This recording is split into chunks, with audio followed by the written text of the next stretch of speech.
नमस्कार दोस्तों, स्वागत है आपका एक बार फिर से हमारे YouTube channel SSC 13 point study में। तो दोस्तों, आज का हमारा टॉपिक है शिक्षण अभिरुचि टीचिंग एप्टीट्यूड, क्योंकि उत्तराखंड में डीएलएड का एग्ज़ाम काफ़ी नज़दीक है, क्योंकि 26 मई को पेपर होना है डीएलएड का। तो इस बेस पे आपको पता होगा कि डीएलएड में टीचिंग एप्टीट्यूड में से 50 नंबर का पूछा जाता है। तो दोस्तों, इसलिए मैं आपको 40 क्वेश्चन लेके आ रखा हूँ और प्रत्येक 10 सीरीज़ लेके आऊँगा, क्योंकि 10 सीरीज़ में मैं आपको 40 क्वेश्चन कराऊँगा, जिसमें कि आपको टीचिंग एप्टीट्यूड वाले जो पोर्शन होगा डीएलएड के पेपर में आपको उसमें आसानी मिलेगी। तो दोस्तों, इस टॉपिक को शुरू करने से पहले आपसे एक रिक्वेस्ट है, अगर चैनल पर नए आए हैं तो चैनल को सब्सक्राइब कीजिए, साथ ही बेल आइकन को प्रेस कीजिए। तो दोस्तों, आज की वीडियो शुरू करते हैं। तो देखिए दोस्तों, फर्स्ट क्वेश्चन देखिए, निम्न में से कौन सा शैक्षिक अधिगम से संबंधित है? तो 4 ऑप्शन दिए हैं। फर्स्ट ऑप्शन है वंशानुक्रम, द्वितीय है अनुभव, तृतीय अभ्यास और चतुर्थ स्वाध्याय। तो 4 ऑप्शन में से आपको ढूंढना है कि शैक्षिक अधिगम क्या है, अभ्यास होता है या स्वाध्याय होता है या वंशानुक्रम होता है या अनुभव होता है। तो दोस्तों, यह होता है अनुभव। जब अनुभव होगा तभी आप शैक्षिक अधिगम को आगे बढ़ा सकते हैं। ओके, नेक्स्ट देखिए दोस्तों, आधारभूत शिक्षा से क्या अभिप्राय है? आधारभूत शिक्षा का अभिप्राय बताना है मुझे। तो आपको आधारभूत शिक्षा का अभिप्राय बताना है। 4 ऑप्शन दिए हैं, न्यूनतम अधिगम, घटिया अधिगम, शिक्षण पद्धति या किसी भी अधिगम का आधार। तो यहाँ पे क्या है कि आधारभूत शिक्षा किस पे निर्भर करती है? किसी भी अधिगम का आधार। ओके दोस्तों, नेक्स्ट देखिए,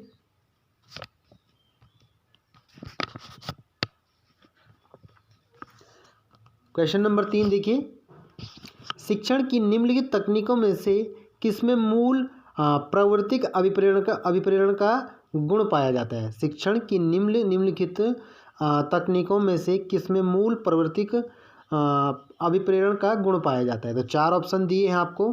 तो फर्स्ट ऑप्शन दिया कथन तकनीक, विद्यार्थियों से अन्योन्य क्रिया, विद्यार्थियों को करके सीखने के लिए कहना और खेल पद्धति। तो इसका आंसर होगा दोस्तों ऑप्शन बी, विद्यार्थियों से अन्योन्य क्रिया। ओके, चौथा क्वेश्चन देखिए, निम्नलिखित में से कौन सी तकनीक विद्यार्थियों की उपलब्धियों को सूक्ष्मता से परख सकती है? आपको यह बताना है कि कौन सी तकनीकी विद्यार्थियों की उपलब्धियों को सूक्ष्मता से परख सकती है। तो 4 ऑप्शन दिए हैं, लिखित परीक्षाएं या मौखिक परीक्षाएं या विस्तृत एवं अनवरत मूल्यांकन, और चौथा दिया है शिक्षा अधिकारियों द्वारा संयोगजन्य परीक्षण। तो इसका आंसर होगा दोस्तों कि तकनीक विद्यार्थियों की उपलब्धियों को सूक्ष्मता से परख सकती है, तो वो होगा ऑप्शन सी, विस्तृत एवं अनवरत मूल्यांकन। क्या होगा? विस्तृत एवं अनवरत मूल्यांकन। ओके, नेक्स्ट देखिए, 5वां क्वेश्चन देखिए, सुनना एक कला है, इसलिए मैं प्राथमिकता दूंगा कि विद्यार्थी क्या, सुनना क्या है, एक कला है, और इसलिए मैं प्राथमिकता दूंगा कि विद्यार्थी क्या करें। तो आपको इस 4 ऑप्शन में से ढूंढना है कि चक्रण की समाप्ति पर ही प्रश्न पूछें, नया प्रकरण आरंभ करने से पूर्व ही प्रश्न पूछें, उसी समय प्रश्न पूछें जब उन्हें कोई संदेह हो, अपनी कठिनाई, ऑप्शन डी है, अपनी कठिनाइयों के संदर्भ में अपने कक्षा सहपाठी के साथ विचार विमर्श करें। तो इसमें से जो आंसर होगा, प्राथमिकता किसे देंगे हम कि जो उसी समय, जो क्या करें, उसी समय, सॉरी, यह क्या होगी, सुनना एक कला है, तो इसलिए मैं प्राथमिकता दूंगा। तो यह हो जाएगा ऑप्शन बी, नया प्रकरण आरंभ करने से पूर्व क्या करें, जब नया चैप्टर आरंभ करने से पहले क्या करें, प्रश्न पूछें। ओके, नेक्स्ट देखिए दोस्तों, क्वेश्चन नंबर 6, बालकों में आपराधिक प्रवृत्ति का जन्म उनके कुछ समायोजन का परिणाम है, इसके अतिरिक्त अन्य कारण हैं। तो ये क्या बोल रहा है क्वेश्चन में कि बालकों में आपराधिक प्रवृत्ति का जन्म उनके कुछ समायोजन का परिणाम है, इसके अतिरिक्त अन्य कारण क्या हो सकते हैं? तो इसके अतिरिक्त अन्य कारण क्या होंगे? तो ऑप्शन देख लीजिए, ऑप्शन ए है सामाजिक मूल्यों के मध्य संघर्ष, मौलिक आवश्यकताओं की पूर्ति न हो पाना, अनुचित विद्यालयों में शिक्षा ग्रहण करना या चारित्रिक दुर्बलताएं। तो ऑप्शन 6 है, इसका बी होगा, ऑप्शन जो 6वां क्वेश्चन का ऑप्शन बी होगा, उसका आंसर होगा कि मौलिक आवश्यकताओं की पूर्ति ना हो पाना। ओके, नेक्स्ट देखिए, क्वेश्चन नंबर 7। तो क्या क्वेश्चन नंबर 7 देखिए, विद्यार्थियों को सामूहिक क्रियाओं का अवसर देने से किस भावना का विकास होता है? विद्यार्थियों को सामूहिक क्रियाओं का अवसर देने से किस भावना का विकास होता है? तो ऑप्शन ए है सहयोग, ऑप्शन बी है दोस्ती, ऑप्शन सी है प्रतिस्पर्धा और ऑप्शन डी है दुश्मनी। तो इसमें क्या करना है, सामूहिक क्रियाओं का अवसर देने से किस प्रकार का भावना विकास होता है? तो उसमें होता है सहयोग का। ऑप्शन ए इसका राइट आंसर होगा कि किसका विकास होगा? सहयोग का विकास होगा। ओके, नेक्स्ट देखिए दोस्तों,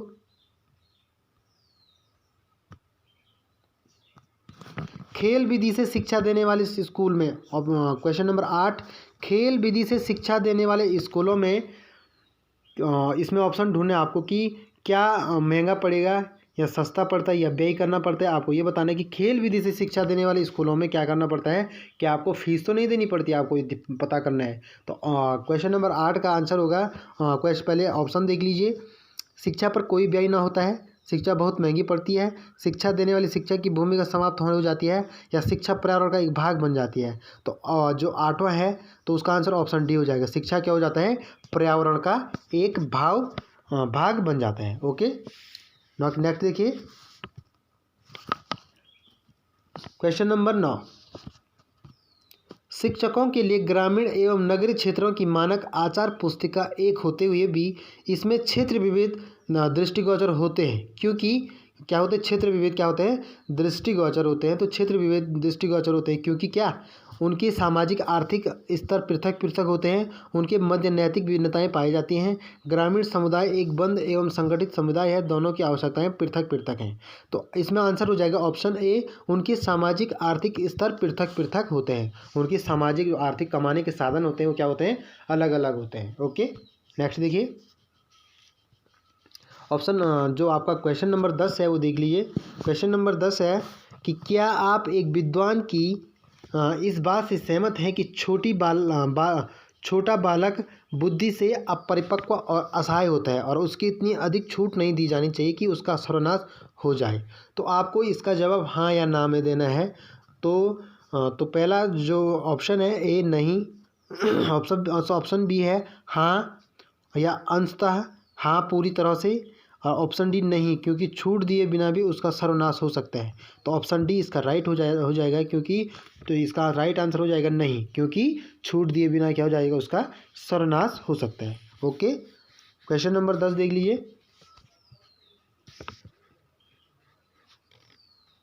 तो देख लीजिए दोस्तों,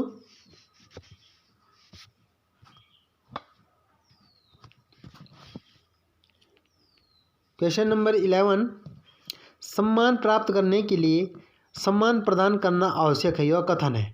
सामाजिक संदर्भ ऑप्शन ए है, सामाजिक संदर्भ में, व्यापारिक संदर्भ में, सरकारी कार्यालयों में या विद्यालयों तथा अन्यत्र स्थानों पर सम्मान।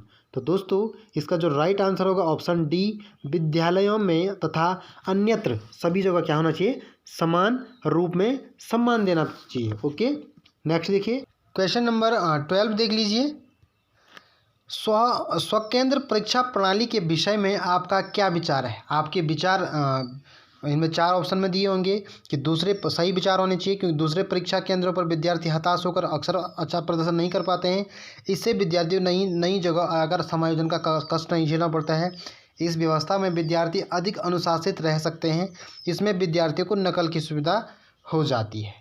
तो दोस्तों इसका जो सही आंसर होगा ऑप्शन बी राइट आंसर है कि इससे विद्यार्थियों को नई जगह जाकर समायोजन का कष्ट नहीं झेलना पड़ता है। यह क्या इसका राइट आंसर है। ओके, नेक्स्ट देखिए,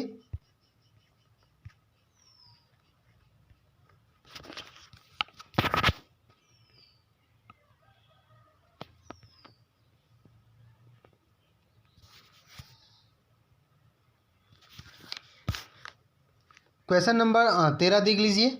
भारत में सतत मूल्यांकन प्रणाली स्कूलों में लागू न होने का कारण। भारत में क्या है? सतत मूल्यांकन प्रणाली स्कूलों में लागू न होने का कारण बताना है। तो स्पष्ट करना है। तो ऑप्शन डी है प्रधानाचार्यों का कार्य शिक्षा विभाग के बंधे नियमों पर चलना, योजनाबद्ध शिक्षण का न होना, या सरकार की शिक्षा के प्रति उदासीनता, या ए और बी दोनों। तो इसमें जो राइट आंसर है ए और बी दोनों हो जाएंगे। क्या? प्रधानाचार्यों का शिक्षा विभाग के बंदी नियमों पर चलना और योजनाबद्ध शिक्षण का न होना। ओके, नेक्स्ट देखिए क्वेश्चन नंबर 14। कहा जाता है कि शिशु एक कोरी स्लेट होता है, इसका क्या अर्थ है? कहा जाता है कि शिशु एक कोरी स्लेट होता है। ऑप्शन ए दे रखा है आपको। उसका दिमाग बिल्कुल खाली होता है, शिशु अबोध होता है, शिशु में द्वेष भाव नहीं होता है, उसे इच्छानुसार गढ़ा जा सकता है। तो इसका जो राइट आंसर होगा कि शिशु क्या होगा?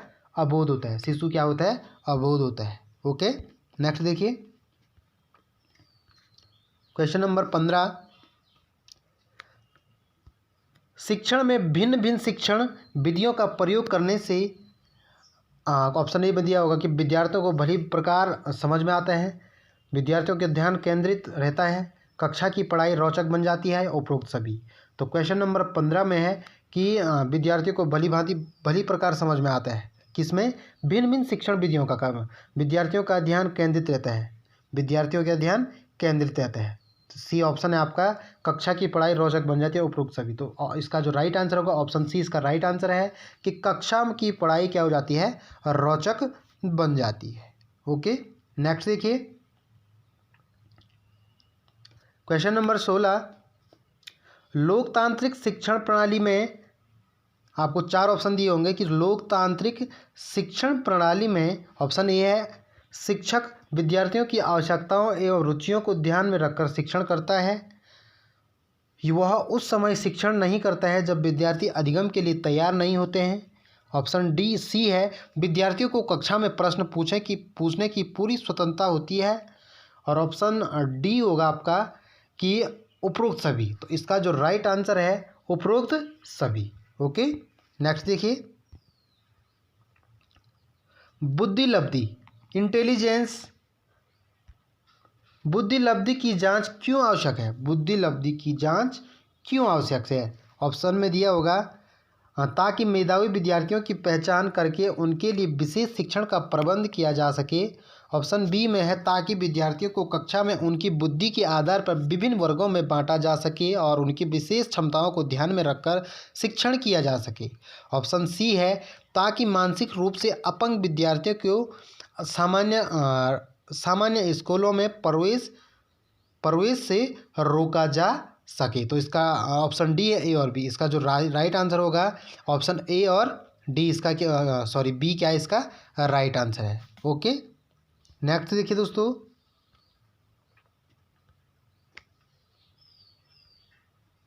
Question number 18। त्रिभाषा फॉर्मूला का अर्थ है। त्रिभाषा फॉर्मूला का अर्थ है, फर्स्ट दिया होगा अंग्रेजी, हिंदी या उर्दू और राजभाषा। बी में है मातृभाषा, प्रादेशिक भाषा और अंग्रेजी, प्रादेशिक भाषा संघीय भाषा और अंग्रेजी, हिंदी, संस्कृत या फारसी में से एक होगी। तो इसका जो राइट आंसर होगा दोस्तों तो वो होगा ऑप्शन डी। इसका क्या होगा राइट आंसर होगा। ऑप्शन डी क्या है इसका राइट आंसर। ओके, नेक्स्ट देखिए अभिप्रेरणा मोटिवेशन से क्या तात्पर्य है? तो मोटिवेशन परीक्षण का परिणाम है, उस अनुकूल परिस्थितियों को कहते हैं जिसमें बच्चे सीखते हैं। और इसका जो अगला जो ऑप्शन है ऑप्शन सी है बालकों को नई बातें सीखने को उकसाती है। अभिप्रेरणा और सीखने की इच्छा दोनों एक ही बात है। अभिप्रेरणा और शिक्षा दोनों क्या है? एक ही बात है। तो जो इसका राइट आंसर होगा वो ऑप्शन बी इसका क्या हो जाएगा राइट आंसर होगा। क्या है ऑप्शन बी? उस अनुकूल परिस्थितियों को कहते हैं जिसमें बच्चे सीखते हैं। ओके, नेक्स्ट देखिए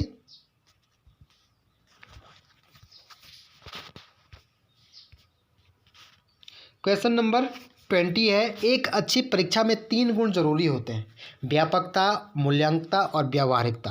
ऑप्शन ए में क्या है व्यापकता, मूल्यांकता और व्यावहारिकता। ऑप्शन बी वैधता, मूल्यांकता और प्रयोगात्मकता। सी है व्यापकता, मूल्यांकता और प्रयोगात्मकता। और डी है वैधता, मूल्यांकता और व्यावहारिकता। तो इसका क्या होगा ऑप्शन डी इसका राइट आंसर हो जाएगा, वैधता, मूल्यांकता और व्यावहारिकता। ओके, क्वेश्चन नंबर 21 देख लीजिए। प्रश्न पूछने की कौन सी विधि को आप उचित समझते हैं? बेहतर है कि 2 संबंधित प्रश्नों को एक में मिलाकर पूछें, ऑप्शन बी है शिक्षक को प्रश्न कम से कम 2 बार दोहरा देना चाहिए ताकि कोई विद्यार्थी यह ना कह सके कि उसने प्रश्न नहीं सुना। आपको यही ध्यान रखना है कि और ऑप्शन सी में दिया है, ऑप्शन सी में दिया है प्रश्न पूछने के बाद विद्यार्थी को सोचने का मौका दीजिए, उसके बाद विद्यार्थी को उत्तर देने को कहिए, उपरोक्त सभी। तो इसका राइट आंसर होगा कि प्रश्न पूछने के बाद यहाँ पर डी नहीं, ऑप्शन सी होगा कि प्रश्न पूछने के बाद विद्यार्थियों को सोचने का मौका दिया जाए, उसके बाद विद्यार्थियों को उत्तर देने को कहिए। ओके, क्वेश्चन नंबर 22वां देख लीजिए। यह कथन किस विद्वान का है कि जिसमें कुछ करने की शक्ति होती है वह काम करता है, जो कुछ नहीं कर सकता है वह शिक्षण करता है। तो मतलब यह, इसका अर्थ पहले समझा देता हूँ। जिसमें कुछ करने की शक्ति नहीं होती है वह काम करता है। ओके, यह कथन किस विद्वान ने कहा है कि जिसमें कुछ करने की शक्ति होती है वह काम करता है और जो कुछ नहीं कर सकता है वह शिक्षण करता है। तो यह किसने कहा था? तो यह कहा था कार्ल जुंग ने। कार्ल जुंग ने कहा कि जिसमें कुछ करने की शक्ति होती है वह काम करता है और जिसमें कुछ नहीं करने की शक्ति होती है वह क्या करता है? शिक्षण करता है। ओके, इसने यह किसने कहा था? कार्ल जुंग ने। क्वेश्चन नंबर 23वां देख लीजिए। किंडरगार्टन स्कूल सबसे पहले किस देश में खोले गए थे? जो किंडरगार्टन स्कूल हैं वह सबसे पहले कहाँ खोले गए? ऑप्शन है Italy, option B Germany, option C England, option D France. तो इसका जो राइट आंसर होगा ऑप्शन डी, इसका क्या हो जाएगा? Right answer. जो किंडरगार्टन स्कूल है यह सबसे पहले फ्रांस में खोले गए थे। ओके, नेक्स्ट देखिए।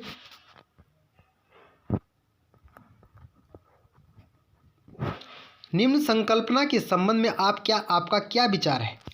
ऑप्शन ए में दिया होगा कि विद्यार्थी को वही विधि अपनानी चाहिए जो शिक्षक बताए। किसी समस्या को हल करने की केवल एक ही सर्वोत्तम विधि होती है। किसी समस्या को हल करने के लिए केवल क्या होती है वाला? एक ही सर्वोत्तम विधि होती है। किसी समस्या को हल करने की कोई भी विधि उतनी बढ़िया हो सकती है। किसी समस्या को हल करने की जो विधि आप बताते वही सर्वोत्तम है। तो इसका जो राइट आंसर ऑप्शन बी हो जाएगा। किसी समस्या को हल करने के लिए केवल एक ही सर्वोत्तम विधि होती है। ओके, नेक्स्ट देखिए दोस्तों, 25वां और लास्ट क्वेश्चन है, तो देख लीजिए। 25वां क्वेश्चन, कौशल के विकास के संबंध में आपका क्या राय है? कौशल के विकास के संबंध में आपका क्या राय है? ऑप्शन ए समान गति से सीखने वाले बच्चों की बौद्धिक आयु समान होती है, समान बौद्धिक आयु के बच्चे समान गति से सीखते हैं। ऑप्शन सी है हो सकता है कि समान बौद्धिक आयु के बच्चे समान गति से न सीखें। और ऑप्शन डी है कि उपरोक्त सभी। तो इसका राइट आंसर ऑप्शन सी हो जाएगा कि हो सकता है कि समान बौद्धिक आयु के बच्चे समान गति से न सीख सके। तो दोस्तों आशा करता हूं कि आपको आज का जो डीएलएड का जो शिक्षण अभिरुचि टीचिंग एप्टीट्यूड टॉपिक है वो समझ में आया होगा। अगर दोस्तों आपको ये टॉपिक समझ में आता है तो वीडियो को लाइक कीजिए और चैनल को सब्सक्राइब कीजिए, साथ ही बेल आइकन को प्रेस कीजिए। तो दोस्तों मिलता हूँ अपने एक नए टॉपिक पे, तब तक के लिए धन्यवाद।